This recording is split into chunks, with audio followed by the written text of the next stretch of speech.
Okey, Assalamualaikum guys. So hari ni kita bersiaran di Bulatan Meru, Ipoh selama 3 hari di event Good Merdeka Vibe.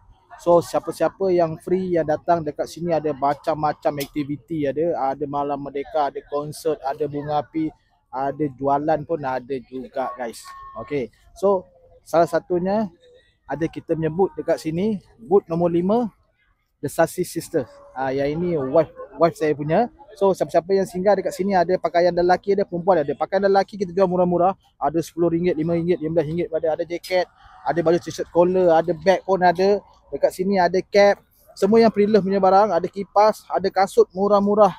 Daripada kasut dewasa, kasut budak dengan kasut perempuan lelaki pun ada. Belah sana ada untuk perempuan punya. Jadi kalau abang kakak yang singgah event ni, singgah di booth nombor 5 The Sassy Sister. Tapi bukan booth saya saja. Kalau perasan dekat belakang ni ada lebih kurang 60 booth, macam-macam barang ada guys. So ingat, siapa-siapa yang free malam mereka tak buat apa sambil-sambil tengok bunga api tu, singgah membeli belah di sini guys. Okay guys, jumpa lagi.